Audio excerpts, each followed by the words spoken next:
Okay, I think that we're on live right now because we can see your screen in the direct. Mhm. I can see myself in the YouTube direct. I don't know why. Yeah, we are right now. Hola a todos, bienvenidos a la última masterclass del taller. Contamos con Arvi Teikari, creo que le conocéis todos como el diseñador de Baba is You. Va a hablar un poco de diseño de videojuegos, cómo creó el ya conocido por todos Baba is You. La charla va a ser toda en inglés, obviamente. Y nada, vais a poder contar con los últimos 15 minutos para hacerle preguntas. Y nada, espero que os guste a todos. And now, Arvi, you can start your masterclass. Okay. Thank you very much, and thank you for inviting me here. So, yeah, I'm Arvi Teikari. I'm the developer of Baba is You, and this presentation will be maybe less about Baba is You directly, as some other presentations I've given, and more about game design in general. But let's get started. So here are the topics I will cover. First of all, I will introduce myself in some extra detail because I think that's usually expected. Then I will explain a little bit about Baba is You. The why am I here is just kind of why people think that my opinions about things should be or could be interesting. And then I will just go through kind of some thoughts about designing a game, how to construct a game project, how to work on it, and how to finalize it. This will be very kind of course, you could talk forever about how to make a game project, and it's a very personal thing. So the details differ between different people every time, but I will just give you some points that I've personally noted in the context of developing, for example, Baba is You. So, I guess I didn't include a slide for myself, but in any case, I'm a game developer from Helsinki, Finland. I've been making games since childhood. In primary school, a schoolmate introduced me to the program Game Maker, which many of you might know, which is nowadays very popular as the Game Maker Studio program. And I had wanted to make games ever since in kindergarten. My cousin had a Super Nintendo, and many kids had older sisters or brothers who played games. So I was kind of interested in games even in kindergarten. So when I went into primary school, I knew that if I got the possibility of making games, I would absolutely do so. So I was really excited when my friend at the time showed me Game Maker. But a big problem with that was that I was a Finnish kid on maybe 5th grade. I had started studying English only 2 years ago. I didn't really understand English that well. And also I had a fairly low attention span because, well, I was a kid. So Game Maker has its own scripting language that requires you to understand English and also just programming logic in some basic ways. And that was very difficult for me to understand. And without the scripting language, Game Maker is maybe a little bit limited. So even though we made a lot of games as kids then, I felt that my options were a little bit limited. And as such, I was really happy when another schoolmate introduced me to a program called The Games Factory, made by a French company, Click Team. And I've ever since made games with the same program or its successors. Most recently, Click Team Fusion 2.5, which is fairly non-well-known in the field. And as I said, Baba is You was also made with this program. So I want to, for anyone who wants to make games, I want to emphasize the fact that nowadays there are many good options for making games, and you don't necessarily have to learn something really complicated like C++ or like you don't have to learn real programming, as they say, to make games. There are many good options, and if you are excited enough or have good ideas, you can almost always do something with the tools, even if they are limited in some ways. And yeah, I made games as a hobby for many, many years, about 10 years. And I started participating in game jams, these events where people make games under a time limit, usually following some kind of a theme. There are many different kinds of game jams nowadays, often with some kind of a special emphasis. Game jams have been very important for me in terms of kind of experimenting and such. I will touch on that a little bit later, I think, in the presentation.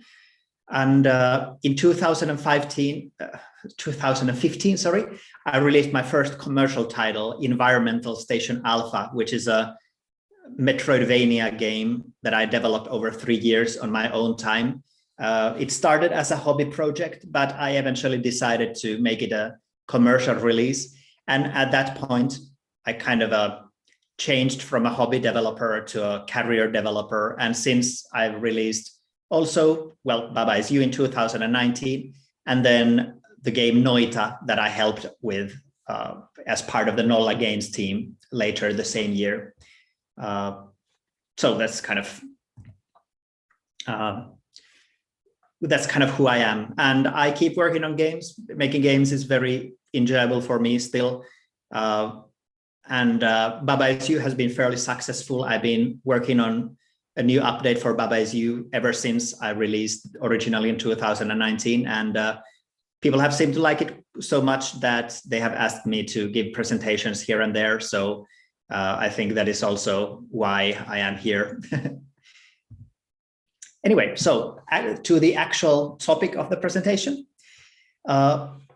So when you start a game project, obviously, I think a lot of people approach game design or game development from the viewpoint that they already have an idea that they want to do. Usually getting an idea is, it comes naturally initially, because when you know that, okay, I want to make games, I feel you usually have some kind of concept that I would like to do something like this, and that can already be your idea.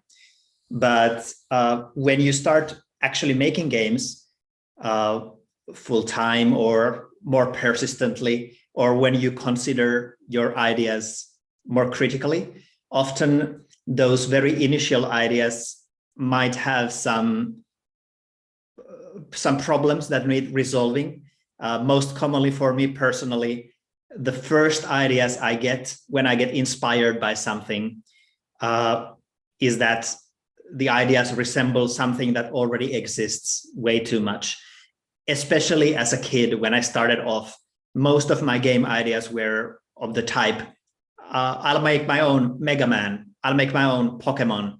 In 2002, I think, when I started, it was very common in Finland to kids who were into making games to make their own Pokemon clone. And there were so many of those, and they were all kind of similar. It's still all like, even if you make a game that is a straight copy of something else, that's still a learning process. So it's good for learning. But if you want to make a game that you actually showcase to people, that you actually kind of show to people as your own, it might be more rewarding to have an idea that really looks your own. And coming up with an idea like that is usually, at least for me, a long-term process of kind of getting that initial inspiration, noticing what kind of problems it might have, letting it rotate in your head for a longer time, kind of letting it mature in your mind, and usually also combining it with other ideas. I've noticed, or something that I've noticed over the years of my game development hobby / career, is that there are not really that many original ideas. People often congratulate originality and feel that it's something to strive for. But I think that usually when people say that you want to make an original game, they mean that you'll want to make a game that is different from other games. And that's a very different thing, because originality, if we want to be very like puristic about it, originality is very rare. Most ideas have already been done on some level. And the better way to make something that is different from everything else is to take those ideas that have already been done and combine them in novel ways, or imbue those ideas with something of your own, take them to a new direction, so to say. And that can sometimes take time. Sometimes you might have an idea that you really like, but that you feel is a little bit too close to something that already exists. Maybe you don't even care about that. It's fine. There are many games that just do something that has already been done, but in a interestingly or in a very polished way. And I don't really have any reason to fault that kind of approach. But if you want to make, so to say, original game, you might want to write down those ideas for later and kind of combine them in your head. Think about how you could take an idea into a new direction, combine them, and so on. Personally, I especially like it when people take a simple idea that has been done before in games and start thinking of how to make variants of that idea, how to change small things in that concept so that it becomes something completely new. And I think Baba Is You is one example of that. And I've really liked in puzzle games, these games that take the idea of Sokoban, the original block pushing game where you have boxes and you have spots, you have to push those boxes on and you move a character pushing those boxes. That's the kind of original block pushing concept made in a, I think, Japanese game called Sokoban. And many indie developers have taken that idea and added new variations to it. For example, there's Stephen's sausage roll that changes those boxes into sausages that you can roll, and you, instead of these marked spots, you have grills and you have to grill those sausages from all sides to get through the level. It's a funny and interesting new take on the idea that introduces a lot of new complexity and new interactions. And Stephen's sausage roll is one of my favorite puzzle games. Then there's games such as Snakebird, which changes the main character so that first of all, there's gravity, but also the main character is a snake instead of a single person. And due to the gravity, the snake can move in really interesting ways. And the game does a really good job of exploring that design space introduced by this snake-like movement. So for me, it's a very satisfying thing when I see a game where I recognize the base idea, but I can also recognize that the game goes into somehow in a completely new direction. And especially if I feel that the game explores the idea very thoroughly, so that it doesn't kind of like just, oh, here's a new interesting concept, that's it. But instead, here's a new interesting concept. Here's almost everything you can do with that concept. If it really kind of goes deep into it, that's really cool.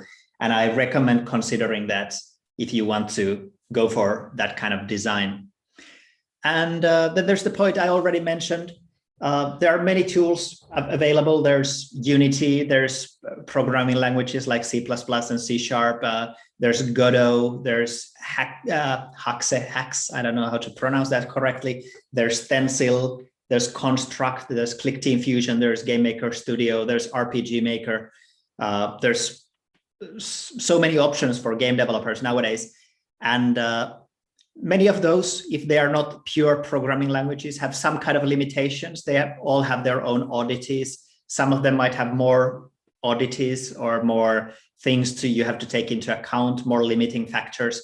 For example, Multimedia Fusion or Click Team Fusion that I personally used is very old and kind of outdated, kind of limited. It's very reliant on user-made plugins, and Baba Is You also uses those plugins. And the problem with that kind of plugin usage is that it means that if you want to port your game into a new platform, for example, on the Macintosh or Linux or the Nintendo Switch, you really can't do that. You have limited options in porting your game. So in my case, in Baba Is You's case, and in the case of many other Multimedia Fusion or Click Team Fusion games, people or developers have to turn to other companies to handle the porting, which is not a huge problem always, but is still a limitation that you have to consider. but still I've been able to have a lot of fun with my tool of choice. And I feel that I've been able to kind of bend it to my will in ways that have been satisfying. So even though I sometimes wish I used a more versatile tool, I've also enjoyed the process, and it has worked for me. It's as I mentioned earlier, I had a problem with learning scripting at a young age because it required understanding of English and it required patience that I didn't have. So these game creation tools that give you some kind of a graphical interface have been very nice for young me to kind of get into game development without having to jump directly into the deep end of the pool. And just to give another example, the very, very popular game Five Nights at Freddy's that many of you might be familiar with was also made with ClickTeam Fusion and is currently being ported by ClickTeam, or was already ported, I'm not sure, by ClickTeam, the company that made ClickTeam Fusion into different platforms. So yeah, things can work out even if you pick a kind of a suboptimal tool. Sorry about that. Also, I recommend when you start a new project, at least for me personally, it's often very difficult to keep your mind forever on a single project. It's also a bad idea to have like thousands or tens of projects going on at the same time, because those projects, well, usually one of them is going to be the thing that you find most interesting at a given time that you want to work on. And it's very easy to end up in a situation where you work on one project and then you start feeling tired of it eventually because you get into an annoying part of development or something. Sorry. And then it might feel inviting to start a new project or work on some other project and run the risk of abandoning the earlier project. And earlier, especially as a kid, I had a very real issue with starting new projects when I get tired of an old project and giving up on the old project entirely instead of working on something else for a while and then returning to my old project. It's been a very big part of learning how to make games for me, to kind of learn how to keep my interest in the project that I'm kind of committed to. And I will discuss that in a little bit more detail later about how to kind of keep your interest in a single project.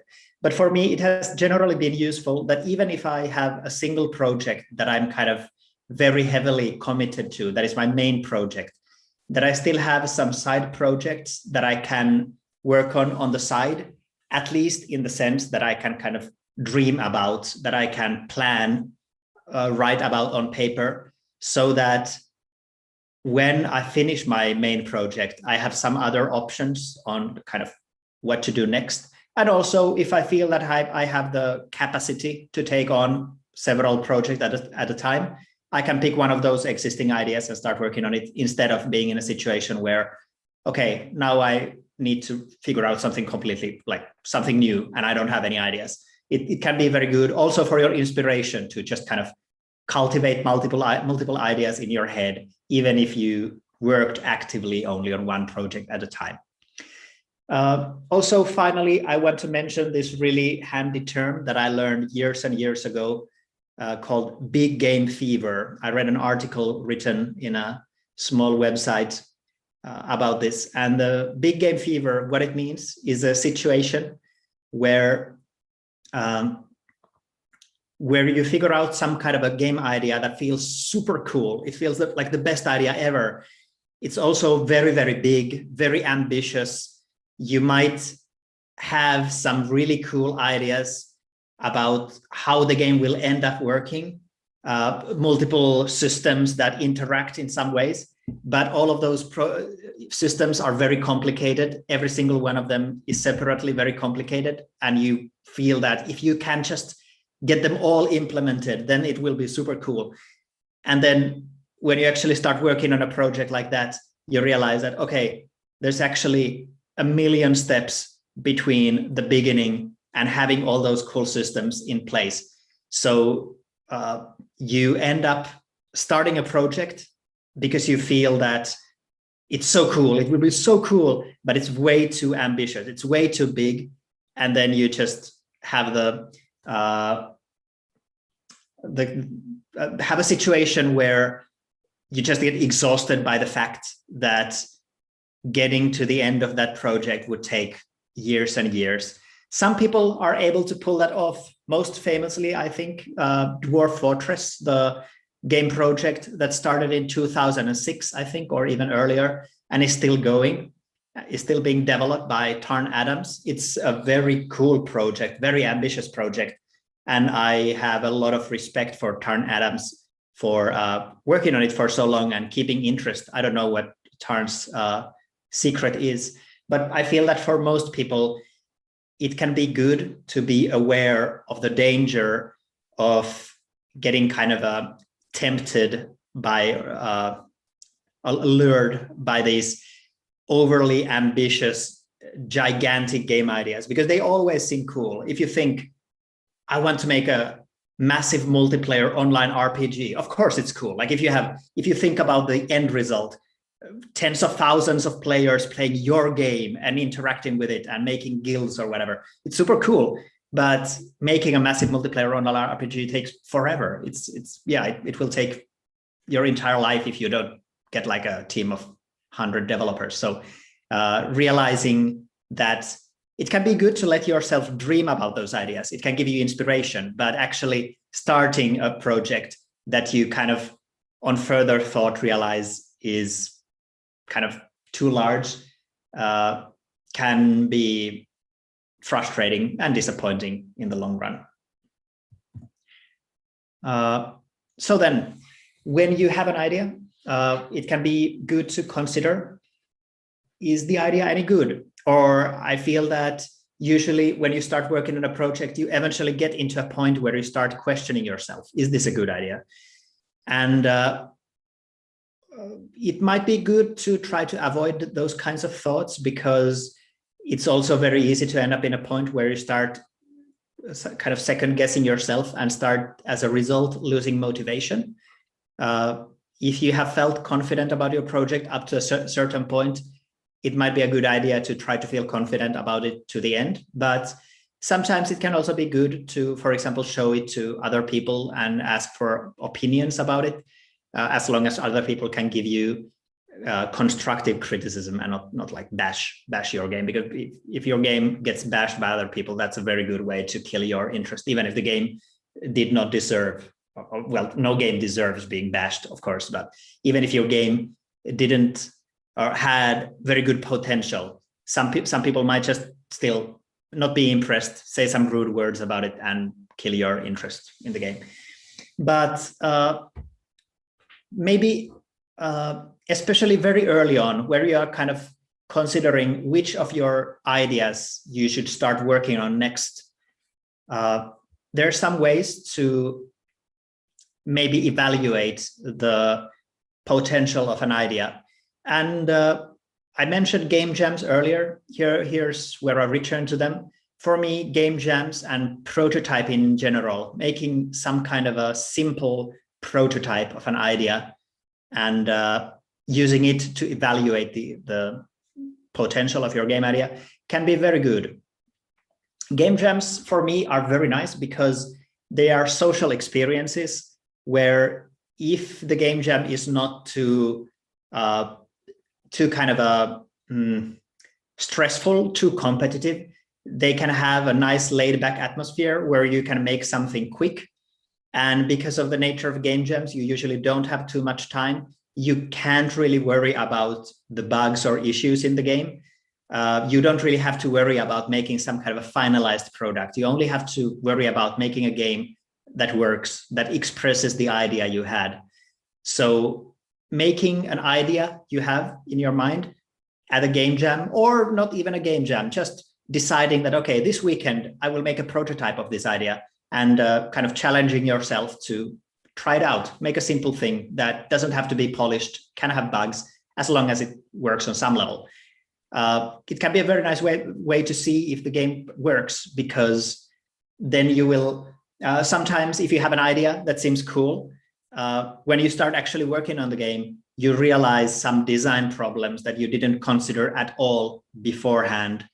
For example, for a long time, I had this idea of a game where you have a paint gun and you can paint the walls. It was a platformer, and the colors on the walls affected your character. You could have like a zero gravity paint and damaging paint and high speed paint. And when I actually started working on prototypes for that idea, I realized that controlling that with a WASD and mouse was actually really difficult. Aiming simultaneously controlling the character and aiming your paintballs so that they end up where you want them to was very difficult. So prototyping the idea can reveal something like that requires you at least to reconsider the idea, even if you didn't end up scrapping it entirely. And the nice thing about game jams specifically, especially if they are in-person game jams, of course, for the last year, that hasn't really been a possibility, but maybe next year they will be. If they are laid back enough, if you can relax at them and there's a nice community at the game jam, you can get immediately support and testers and feedback for your game, even when it's just like a very early prototype. And if the atmosphere is good, you can get feedback that is kind, that is polite, but still constructive or still useful for how to, where to take your game next or what might need to be changed. But there's also the danger. I personally really like game jams, but game jams can often also be a big source of stress.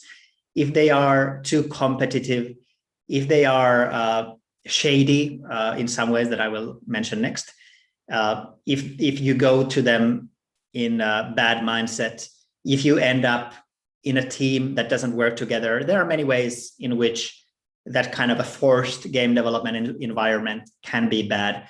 And also game jams kind of can cultivate this mindset of crunch, meaning this kind of a pushing yourself too far, working on a game, kind of a sacrificing your own well-being to work hard on something. I think that allowing yourself to work hard on a game, like spend a night working on an idea, can sometimes be fun if you do it voluntarily and if you have time to relax and kind of rejuvenate after that. But crunch is a very big problem in the games industry. It's something that some people say is just a matter of fact in the industry, that you should just be okay with crunch, or it's something that is good, which it is not. It's something that reduces your health. It increases stress. It increases the chances of burnout. It can harm you. So avoiding crunch and only allowing it to yourself if you enjoy it in some way. Some people have do enjoy getting the flow and really concentrating on something. Doing it in moderation and in limited amounts, and then relaxing afterwards in very well is very important. So I don't really want to give this idea that I would say that, hey, yeah, you should really overwork yourself. You should really get into burnout at a young age. That's not good. Don't do that. And a big problem with game jams is also sometimes, for example, companies organize game jams where they force people who participate at the game jam give the rights of their games to the company. And for me, that seems super shady. That's basically saying that, hey, come to work on a weekend, work really hard on something your own for a weekend, and then we own it. And that's just nasty. I recommend going to just relaxed, fun game jams instead of these kinds of events.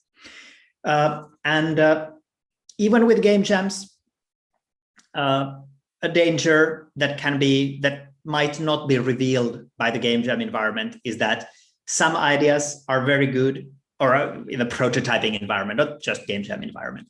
Even if your prototype seems really fun and people give it good feedback, there might be the problem of scalability. Thus, the game, if you want to make a big commercial title instead of a smaller game, can your game handle that? Some ideas are really good as prototypes, as small experiments, but not maybe as fun as really big, huge multi-hour things. Of course, there are ways around that. You can take an idea that doesn't work as like a massive AAA game, but make it something smaller that is still very polished, that does what it needs to do and then stops. For example, the game Getting Over It with Bennett Foddy that was released 3 years ago at this point, I think, is a very good example. It's a fairly frustrating game. It knows that. It takes the frustrating idea and does exactly what it wants to do with that frustrating idea, doesn't overstay its welcome in a way, and is still very popular and was very popular when it was released. So even if your game doesn't scale up to like 1,000 hours of gameplay, it doesn't mean that it's a bad idea or that you shouldn't make it your main project. It just means that you need to consider the limits of your idea. And yeah, I already mentioned testing. Even if you don't prototype your game, even if you don't participate in game jams, showing your game to other people, maybe other game developers, maybe non-game developers, is always good. The more you do it, the better, usually, as long as people are polite and kind and don't bash your game. It's just, you get more viewpoints about possible issues. Of course, you will need to keep your head cool. Like, people have very different ideas of what counts as good game design. So it's very easy to end up in a situation where many people disagree about what is a good idea. And sometimes you might even have an idea that you really want to do that doesn't follow the usual practices of what is considered good game design. But if you really want to do that, then yeah, go for it. Yeah, like Getting Over It that I just mentioned is a game that intentionally goes for frustration. And well, the game wanted to do that and did it really well in a really polished manner, and it worked. It can work. It doesn't, you don't, if someone says that games don't usually do things this way, that doesn't necessarily mean that you shouldn't, if you feel that the idea is cool or there's something aesthetically valuable in the idea I want to do. But still, even if you disagreed with someone who say that games usually don't do things this way, that same person might say that, oh, in the beginning, I went to the left instead to the right and got stuck. And there's a bug, I need to fix that bug. So testing it is just, even if there's no creative disagreement, testing is just useful. And then when you start working on your project, it can be good to sometimes evaluate, are you having fun working on the project? Because inevitably when you work on a project, sometimes it won't be fun. But it's also good if you can find enjoyment in working on the project sometimes. If you constantly hate working on your project, it might be good to consider, why are you not having fun with it? Why do you hate working on your project? Could you change the project in some way that could make it more enjoyable? With some caveats that I will get to later. But yeah, so that's something about starting a game project. Then, working on a game project. For me, for this part of game design, the most important thing is the thing that I mentioned earlier, which is how to stay motivated. As said, inevitably, if your game takes longer than a week, or your game project, you will end up in a situation where you don't have fun with it. There's a bug that seems really annoying to fix. There's a bug that is so big that you need to actually rewrite parts of the game. You need to do a big boss fight and you need to do art for the boss, and you really wouldn't want to animate a huge like laser cow shooting meteorites because it's a lot of work. Yeah, you can't really hope to make a larger game project while constantly having fun with it. It's unfortunate, but yeah, it's mostly true. Some people might be different. This is my viewpoint. As said, it's a very subjective matter. But here are some things that for me personally have been very good ways to keep interest or kind of get forward with a game project, even when I'm not enjoying working on it, if I trust that I eventually will again have fun with it, or if I trust that in the end I will be happy about the project. First of all, just growing older can be useful. It's kind of a bummer because it's not something you can really control.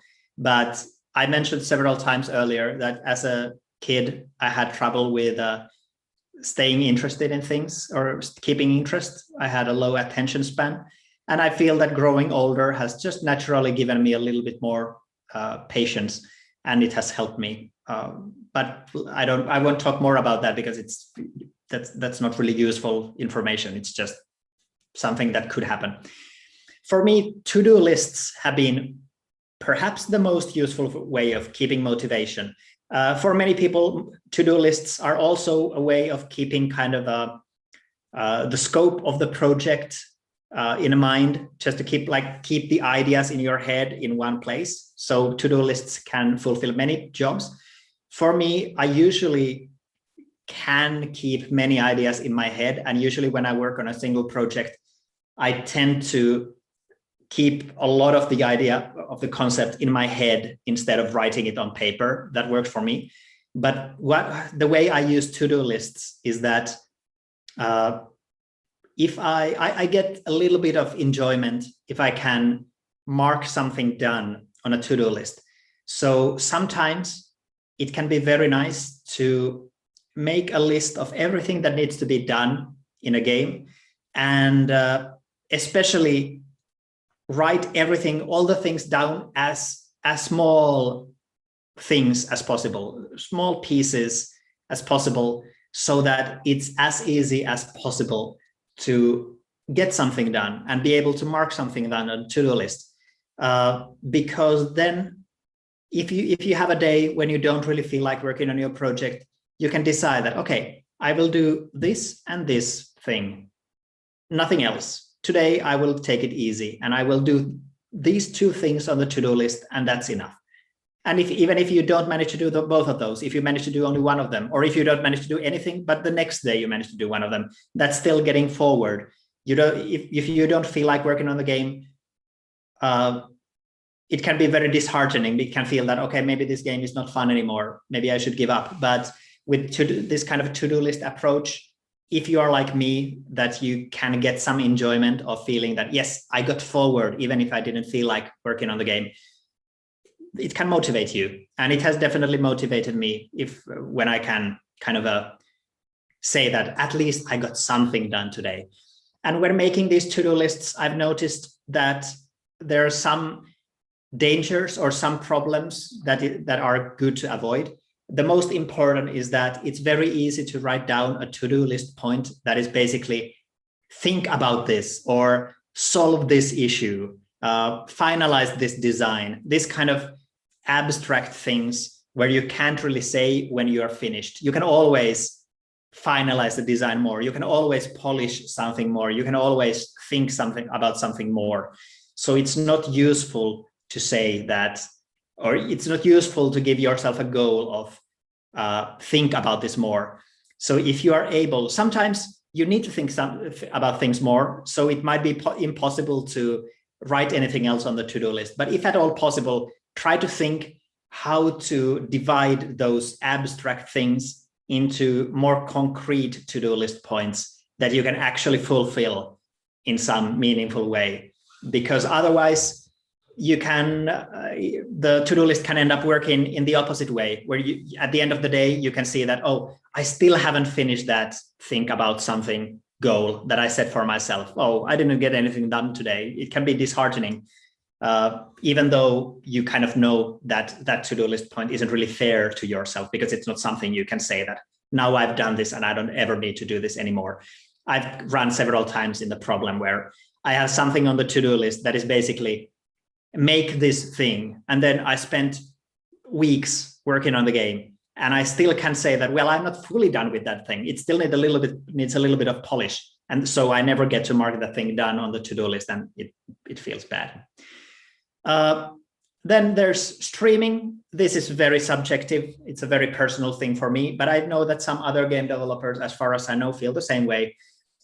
Streaming your game development to people who want to watch, or maybe not even to an audience, to yourself, can be nice. It's basically a way to force yourself to concentrate, because when you're streaming, you can think that you have an audience that you are streaming to. So you can't really spend forever looking at YouTube videos because you have an audience that you want to showcase something to, even if it's just like coding. And coding can be very boring to look at, but some people enjoy it. Some people just want to come and chat. Some people want to have the stream on background as like background noise. For me, it's been really nice. If I stream for 4 hours, that's usually 4 hours when I actually get things done. I get forward because I can't give myself an excuse to do something else. But it really depends on a person. I don't say streaming would be a universal thing. Brainstorming and breaks, these are, reconsidering your idea, stepping away from the idea, returning to it later when you have brainstormed. All of these are pretty basic stuff. I think a lot of people do this naturally. When you don't feel like working on a game, it can be a good idea to just kind of step away, look at it critically, maybe do a little side project, but promise yourself that you return to the real project and get some new perspective. This works. Although sometimes it can be, well, there's the danger I mentioned earlier where you can start a new project and forget about the old project, but you need to build some way of promising yourself you won't do that. And then there's events, game jams I already mentioned, but also if you can showcase your game at an event, maybe even a school event where other students see your game or your friends see the game, or you can let your friends play test the game. That can be a very good way of motivating yourself because then you can see that, hey, people are having fun with this game. It's motivating. So I've already talked about keeping an idea of the scope. It can sometimes be good if your game is such that you feel that it has potential that you haven't realized yet. Baba Is You was such a game where after 1 year of development, I felt that I still hadn't figured out all the things the game could do. So I allowed myself some kind of a non-scoped time where I just brainstorm and implemented new ideas as I got them. But at least eventually it can be a good idea to write down what kind of a game do I want to make? How large do I want the game to be? Where should I stop? It's good to have some kind of an idea. Even if you go beyond that idea, and ultimately, it can be good that you have some kind of a point where, oh, now I've gone beyond my original point of stopping. So you can consider, well, what is the next point when I'm going to stop? Because if your game keeps going forever, it can eventually become very draining. If you work on the same project for 5 years on your own, eventually, even if you had the most fun working on it, it will start becoming something that you never get done. It can be very easy to be in a point where it just seems like a never-ending project that you never get to the end of. So it can be good to avoid that. And one way to avoid it is to try to be clear of what you want to do and where you want to end up with your project. And yeah, finally, there's the point that I already mentioned. I noticed that I took some extra time talking. I got the okay of going past my initial plan of 45 minutes, so I will just keep talking and I'll try to maybe speed this up a little bit. And if it seems like I'm getting really over time, I'll just wrap it up and we can go to questions. But yeah, let's keep going. Workflow is something that I haven't really considered before. This is actually the first time I've given a presentation where I even mentioned workflow. This is, again, a very subjective thing. It really depends on people. For some people, it can be good to work alone, get into the zone, work really hard in bursts, and then relax and wind down. So for some people, it can be good to like poke at the problem over a longer time, do something here, something there, and eventually end up in a finalized thing. But just some general points that came to my mind is that it's good to avoid overdoing it. Even if you're having fun with the project, it's important to be aware that you might have other commitments in life. It can be good to be aware that you don't, like, burnout might not give you a warning beforehand. You can end up in a very bad state mentally if you push yourself too hard consistently and don't take care of yourself. And it can be just your social connections can also suffer. It can be good to allow yourself to take breaks. This relates to what I said earlier. I mentioned there to myself to list some handy tools. This is actually pretty bad because I use some really old, outdated tools, but I can recommend Audacity for audio design.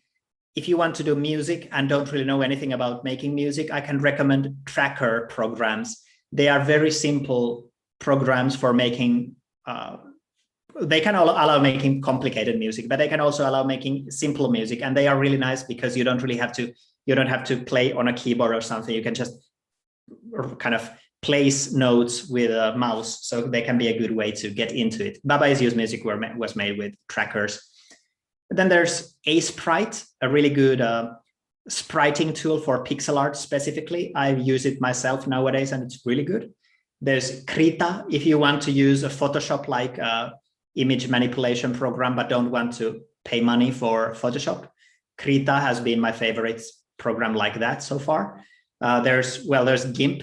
I know a lot of people have problems with using GIMP because it has a very complicated interface, and I'm one of those people. I don't know how to use GIMP, but some people like to use it, and some people say that there are plugins that let you turn GIMP into a more Photoshop-like experience, so consider checking that out. And then there's Inkscape if you want to do vector art. It's a free vector art program. And there's, in general, I recommend checking out open source freeware programs and seeing what those offer. Often they are a little bit more clunky than the paid programs, but they might have some benefits. They are usually free. You can, if you like them a lot, you can give a donation to the developers to support their work. But I've noticed that you can do very good stuff just by using completely free stuff instead of like spending thousands of dollars paying for some subscription program. Remember to get perspective. Well, that's basically what I already said about testing. Avoiding perfectionism can be good. It's sometimes you can't fix everything. Derek Hu, the developer of Spelunky and Aquaria and Spelunky 2, wrote a really good article years and years ago about avoiding a situation where when you start feeling disappointed with your project, if your project goes for a long time and you end up in a situation where you feel that you could have done something much better, it can sometimes be good to avoid the urge to scrap what you have done and do it again better, because it can easily become a loop where you always start over because you learn something new. You always learn something new. You could always do something better. And if you want to finish a game, it can be very counterproductive to say that, okay, I'll just rewrite this whole thing or this partial thing from scratch. But also, of course, sometimes it can be good if your base engine is just terrible and doesn't fulfill your needs at the time. Sometimes it can be good to rewrite things. I've rewritten a couple of things in Baba Is You, and it was good. But at this point, when Baba Is You has been 2 years out, I definitely try to avoid getting into a situation where I feel that I want to, where I would need to rewrite big parts of the game, even though I really want to. There are some things that are so bad in the code, and I really, really want to do them again, but it would be a very deep swamp to sink in. I'm personally very bad at delegating and working with other people. I usually like to do things on my own, but it's a good thing to do. I'm a silly person for not doing that. Don't follow my example. And with music and audio, I've also collaborated many times. So even I don't always do everything myself. But yeah, if you find people with whom you agree on design, it can be very nice because you get more perspective. You can discuss things together, and you can also lift some of the load off your back to other people. And you can get ideas you would never have considered before on your own. So yeah, it's generally a positive if you can keep a good, like a working relationship or a good kind of structure to the work. Allow time for, yeah, I already said that. Oh yeah, and finally, sometimes, yeah, if you learn something like, hey, you should do things this way, it's good to consider what is important for you in terms of enjoying working on a game. I'll just mention this quickly, but for me personally, I really dislike placeholder art. Usually when I do things, I'd like to get things done on the first go, which is not a realistic idea, but I really want to at least give myself the illusion that it would be possible to achieve that.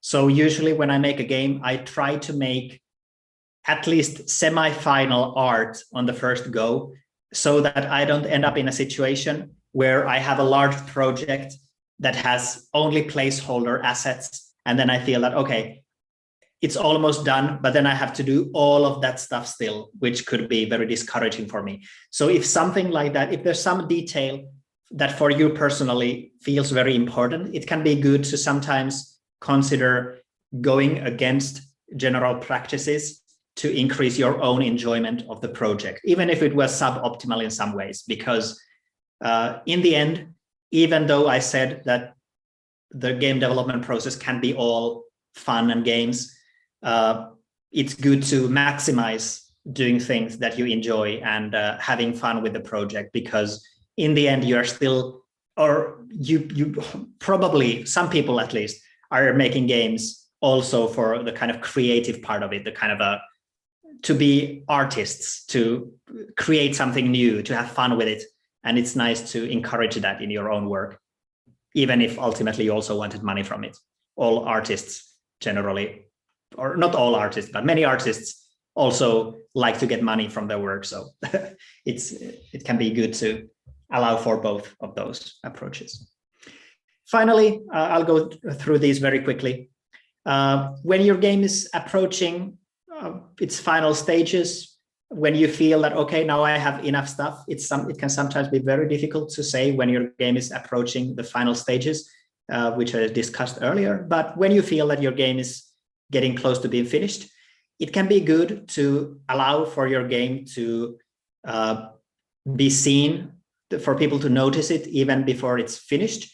A lot of this finalizing a project part also goes to the kind of business parts of releasing a game, which I personally don't consider myself to be very good at. You should maybe listen to someone else on these, but here are some points that I personally feel could be nice, at least in terms of getting the game done, giving yourself, again, more motivation to finish. Going to events, as I mentioned, getting opportunities to showcase the game to a wide variety of people, especially if your game is a multiplayer game. Being in a situation where random people can pick your game up, you can be there and explain the game and they can have fun with it, can be very cool, can be a lot of fun, can get people to notice your game. There's a lot of positives. Also, it can be very frustrating and stressful, and sometimes you might not gain much, but it can be a good idea to give it a try. And you always get feedback, even if the feedback was not the best kind of feedback. It can give you ideas. Awards can be fun. They could give you motivation. They could be very stressful and annoying, but if you can get some kind of an award on your shelf, it can just tell you that, hey, someone somewhere liked my game. That's nice. It can give you encouragement that maybe I should do another game, but maybe it can be good to avoid like respecting awards too much, because many people make really good games that don't get any awards. So you shouldn't evaluate the quality of your game based on how many awards it gets. But if you do get an award, you can still say that, hey, yeah, that's maybe good, nice. Yeah, as a general point, if you start working on like a serious project, maybe a commercial project, it's good to be realistic of the fact that almost all projects take longer than planned. Some people are good at planning. Some people are good at setting limits. Some people are good at saying that, okay, we need to get this done by this date. Let's do that. I am not. And I think many game developers are not. So budgeting your idea so that you have a specific deadline, but can go over it, can be very nice. And especially early on, if you start as a hobbyist game developer, trying to be in a situation where your financial stability doesn't depend on getting the game out at a certain point and the game being super successful, because you can never really trust that your game will be super successful unless it already wins a lot of awards and you already get a lot of attention before release, which is rare. But in most cases, you can't really trust that your game will be successful. So trying to be in a position where you have some kind of a plan B, or you can get funding or something else that gives you stability, even if your game ends up taking some extra time, or even if your game ends up being only a mediocre success, can be good, because it gives you peace of mind.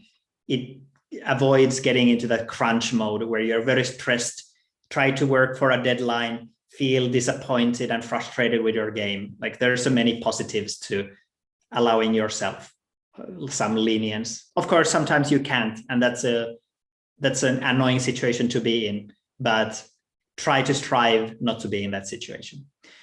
And if you make a serious business game, there's always scary business stuff. Try to hire someone to handle it for you. Don't be like me, so that you answer all the business emails by yourself and make all business decisions by yourself. After 1 year of release of Baba Is You, I had answered, I think, 1,400 business emails related to Baba Is You alone. And I was kind of burnt out at that point. Don't do that. It's terrible. It's fun at first, and then it all goes wrong. Okay, that's it. I went about 15 minutes or 10 minutes over time. I hope that's not a problem, but those were just my general ideas of how I feel about making a game as a project from beginning to end. I didn't really talk much about Baba Is You, just gave some examples, but thank you very much for having me, and I hope you enjoyed. Yeah, sure. We enjoyed too much. Don't worry. The 15 seconds are golden for us. Well, I have some questions here from some students that want to ask you. Mhm. So, well, first of all, Mariana Delgado, your motivations are to-do lists, events, etc. But I will also like to know, does it help you to have a fixed schedule, like a traditional job, or you have your own schedule?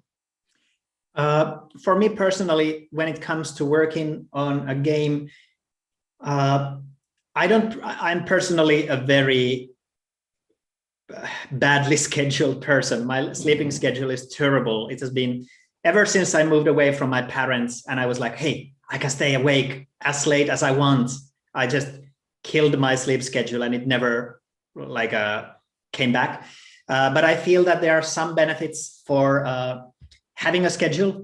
The most important thing is that being tired is never a good idea. Being tired when working on a game makes you more frustrated, makes issues seem bigger than they are, is bad for your mental health, makes you die younger statistically. Like, it's a bad idea to not sleep. So I've personally several times in my life been in a situation where I work on a game and I work overnight, then sleep the day and wake up when it's dark outside and work again over the night, and just feel very depressed and have bad thoughts. And that's never a good idea. But I think for me personally, the more important thing is sleeping enough instead of the specific schedule. Although I would say that for some people, for example, it can be good to have a specific place. Many people say that it's a bad idea to work from your own home, because then you end up in a situation where work and free time kind of mix together. And it can be very bad, because it can feel that when you're doing, like, having fun, spending free time, you can feel that, oh, I'm having fun when I could be working as well. And then you can kind of stress yourself about that. So for many people, as far as I know, it can be very good to, for example, have your favorite cafe, have an office you go to, or a university or a library you go to work on during the day. And because those places usually have their schedule, it might be a good idea to set your schedule to them. And as a final point, when I was working on Baba Is You, I was also working full-time on a different game project. I made Baba Is You entirely on my free time on the side of my university studies and my full-time job. And that was, it was good in the way that Good. It's good in the way that when you work on a full-time job, you might not enjoy the full-time job super much. So it gives you energy to work on your side things. You come home from work and you are like, I'm so tired of that. But now I can focus on fun things. But it's also, obviously, it's a bad thing. You will burn out if you do too much on a day. I regret that I did too many things over those years. Don't do that. But there's the small positive of being able to say that, hey, I feel tired of my work, but now I can work on that game, my hobby thing. Wow. Well, also we have lots of questions now. Wow. From AA, I usually develop games by myself. What do you think about designing while programming? Do you think it helps to prototype ideas faster, or does it slow down and mess up the process? For me personally, I usually enjoy, as I said, I'm still a fairly impatient person. So I usually want to try to get things done on the first go. I dislike the kind of iterative design that a lot of people subscribe to, where you take an idea and you try something and see if it works, and maybe redesign it completely and see if it works, and keep doing that until eventually you end up with something you like. So for me, it can be very nice if I can have the design in my head beforehand. And if I end up in a situation where I don't know what to do, it's usually more beneficial for myself to brainstorm, maybe to take a break and get back to the game later, instead of trying to like try something and maybe be disappointed with it and try again. Because for me, maybe the disappointment of something not working can be greater than the benefits of kind of prototyping something onto an already existing basis and taking the risk of having to remove it and start again. So this is again something that really differs from person to person, but that's my personal viewpoint. Yeah. Also, you think that you can burn out more easily if you restart and again and again and again? Yeah, I think it can become like a circle where you keep restarting and keep feeling bad about something. To give a more concrete example, when I released my first commercial title in 2015, I started working on a sequel immediately after that, which was not a good idea in several ways that I've realized over time. But then in 2017, when I started working on Baba Is You, I had so much fun working on Baba Is You that I put the sequel on hold and decided that I will work on Baba Is You for 1 year and then return to the game. And during that 1 year, I slowly realized more and more things that I didn't really like in the sequel, because I had plunged into developing it so quickly after releasing the previous game that I didn't have time to really decide on the design. So many of the decisions I had made, I had done in really quickly, too quickly.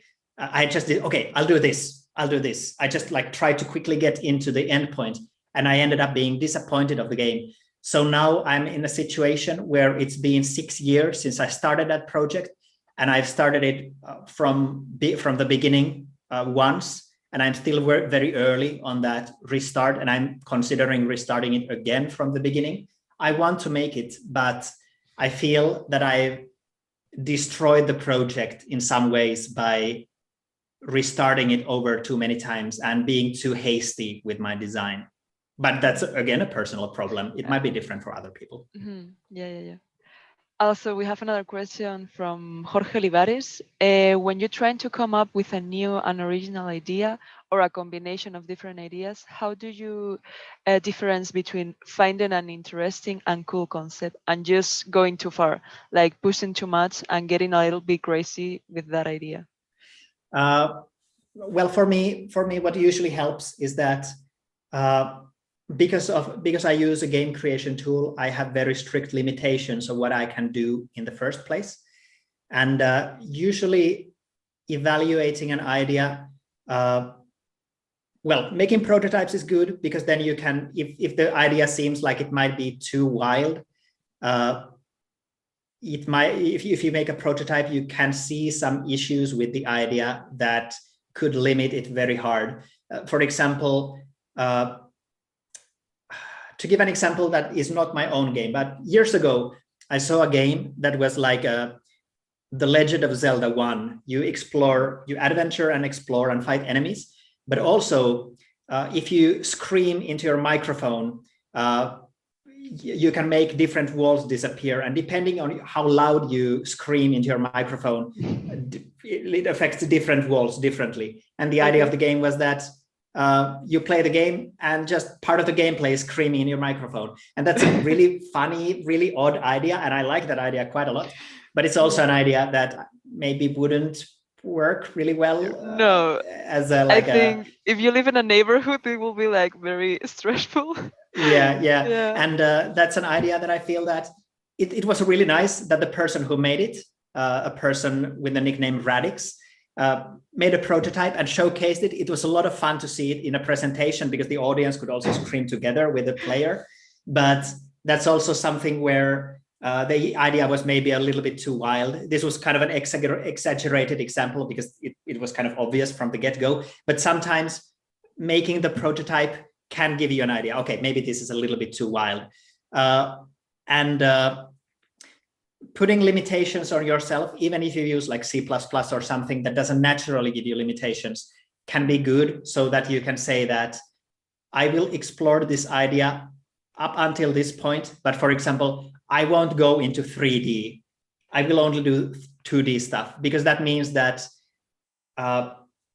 you can, if you find ideas that would work really well in 3D, you can say that maybe I'll do a sequel that we explore those ideas when I'm more experienced, and then you can kind of safely allow yourself a little bit simpler design space, and thus avoid a situation where the idea could kind of get too wild and bog you down with like too much work.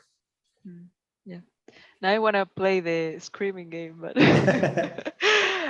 have another question from Pelo Erizo.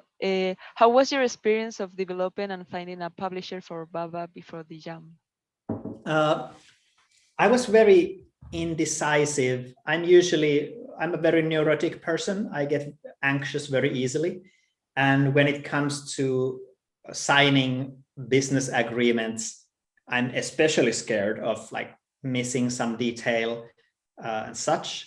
So beforehand, I was very wary of ending up in a situation where someone like exploits my game or like tries to steal the idea or does something shady, because you always hear those like horror stories from the field where someone, I think nowadays it's fairly rare to end up in a situation where like a publisher would try to sneak something in, but there's still very recently, for example, Jan Ville Niemann, the developer of the second half of the now disbanded Vlambeer, who made the games Minute and not the Wasteland Kings, but Nuclear Throne, made a Twitter thread about going through the publisher agreement of Raw Fury, the game publisher, and pointing out some important points. I recommend checking that out. It's still on Twitter. If you Google Jan Willem Niemann and Twitter, Raw Fury, you probably find it. It lists some good points about what things to look for when reading a publisher agreement. And with Baba Is You, I had some discussions with publishers. I very seriously considered a publisher because I thought I'm not a very good business person. A publisher would be able to do things better than myself.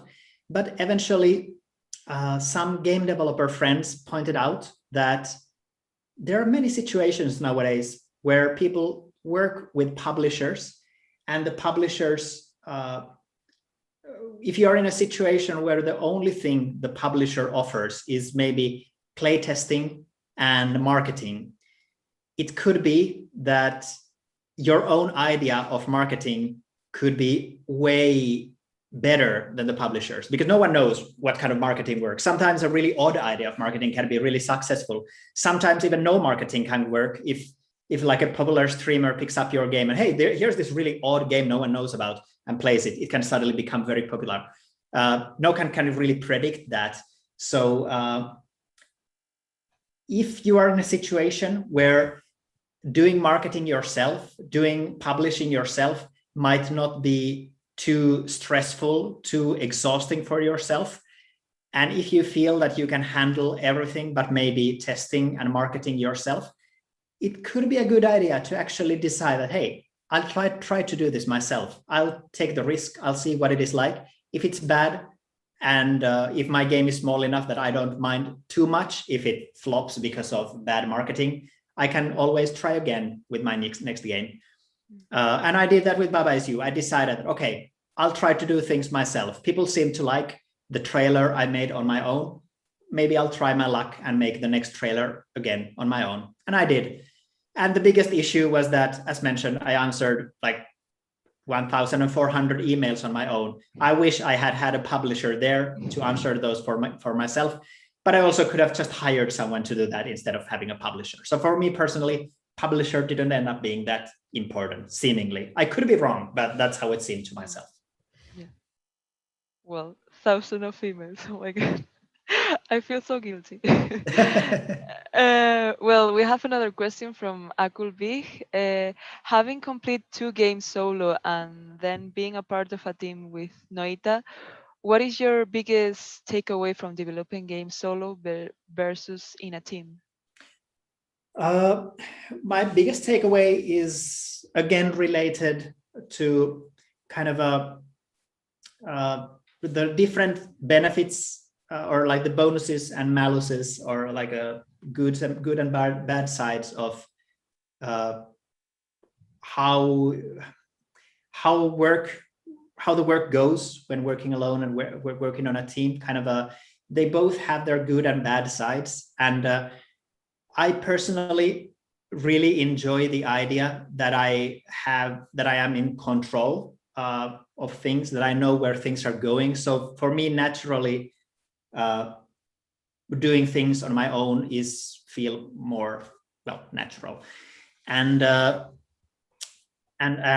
sometimes that, as I mentioned earlier, that has its problems. It can be good to allow yourself to give responsibility to others, to allow people who know better than you to do things, because they will do it better than you do. You can't do everything perfectly as a game developer, usually, unless you are like a super game developer. And if you work in a team, you can get very valuable feedback from the others. If you have good chemistry, you can do something that you could never do on your own. When working for Noita, for example, the team, we were, for the most part of development, we were 3 people, later on 4 people, and I took a break at the beginning of 2020 to work on my own stuff, and then came back for the finale, for the final updates. We had very different ideas of game development, and that was good in the sense that we all contributed very different things to the game. My team member Olli, for example, was a wizard with shaders, and had very good ideas about sound design, and had very wanted to do things very thoroughly, which was often good, because I'm not I said it already. I want to do things as quickly as possible. I'm very bad at iterative design. So Olli's ideas of doing things thoroughly and really considering if something works helped the game become way better than it would otherwise have been.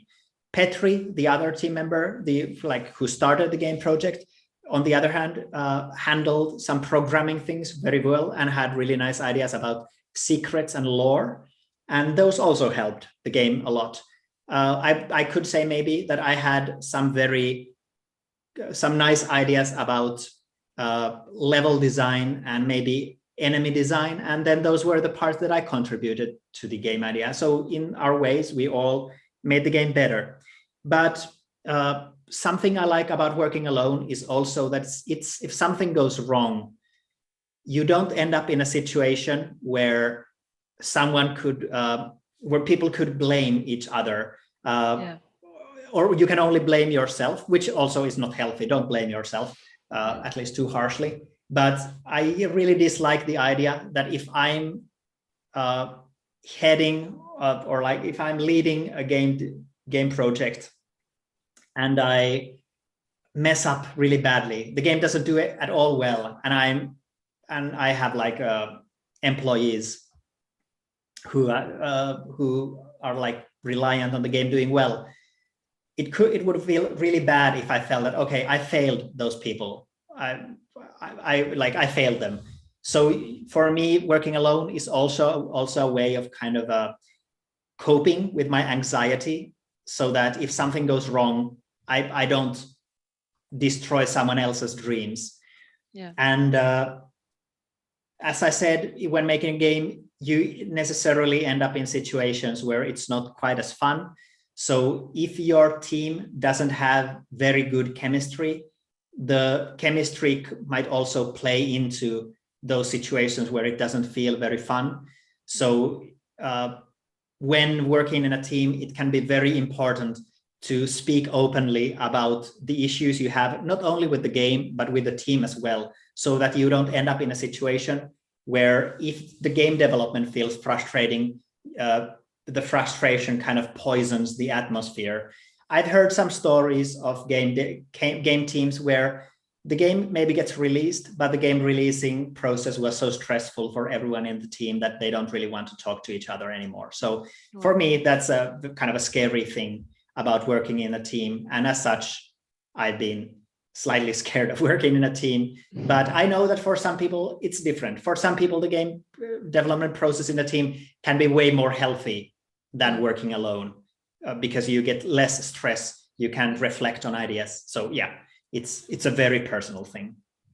Here in ESNE, we have like the first year, we have like an experience that is to make a game, the whole class together, like 30 persons that didn't know anything about game development, make a game, and well, it's a mess. It's a really mess. Yeah, at game jams, I've noticed many times, if you're in a game jam that allows teams, I've noticed that very common thing for especially people who are participating for the first time is to form a very large team with many people doing the kind of same things. And the biggest issue is, of course, that some people might feel left out if they don't get enough stuff to work on, or there could be multiple people with very big ideas who want to push their ideas through. And that is probably the most dangerous situation. If you have a lot of people with very, let's say big egos. I don't mean that in a bad way, but just like people who are very certain about their ideas and want their ideas to get into the game. So when those people clash together, especially in a game jam, when you don't really have time to find compromises, it can result in a very bad experience. Yeah, totally. We have a last question from Estela Fernandez. Is there a game that you are looking forward this summer? There's one game that I'm really looking forward to. I don't know if it's releasing this summer, but I think it might be releasing this year. It's called Patrick's Parabox. I saw it at Game Developers Conference in 2019. And last year, it also won some awards at the Independent Games Festival at Game Developers Conference. It's a puzzle game that takes the idea that I mentioned, where you take a simple concept and add something really interesting to it and explore that idea very thoroughly. And yeah, it does exactly that in a way that I really, really like. And it's maybe the coolest take on this kind of exploring an idea that I've seen in years and years. So I really, I've already helped test the game, so I've already seen some of it, but I really want to see kind of how deep Patrick can take this idea, because yeah, it's just, for me as a game designer, one of the most important things in my games is that I want to surprise and amuse the player. I want to take the player in a situation where they're like, wait a second, what? And they might like laugh, like, oh, I didn't realize this game could take this idea this far. And I feel that Patrick's Parabox does exactly that. So I want to be surprised and amused. Perfect. So we don't have more questions. So we will close the live. So Arvi, thank you so much for being here with us at ESNE. It has been a pleasure. And I also want to thank you to Luca Macedo. Without him, this talk would not have been able to be possible. And we hope you enjoy the experience, and we will love to be able to invite you to our game jam next year, so you have the opportunity to tell us about your future projects. And Sure. it's incredible to see people so passionate about video games, and I think they are a really truly inspiration for us. And Yeah. well, Yeah, thank you very much for having me here. It was a lot of fun to give a presentation, and yeah, I'd be happy to join you next year live if the world allows us. yeah, we bring you to Spain, and we have, I don't know, some tapas, some tortilla. I think that you will Yeah, love them. yeah, that would be super cool. Well, so thank you so much, and Yeah, thank you, bye-bye. and have a really nice day, and rest of the studies, like rest of the spring. Yeah. Thank you. Bye. Bye bye.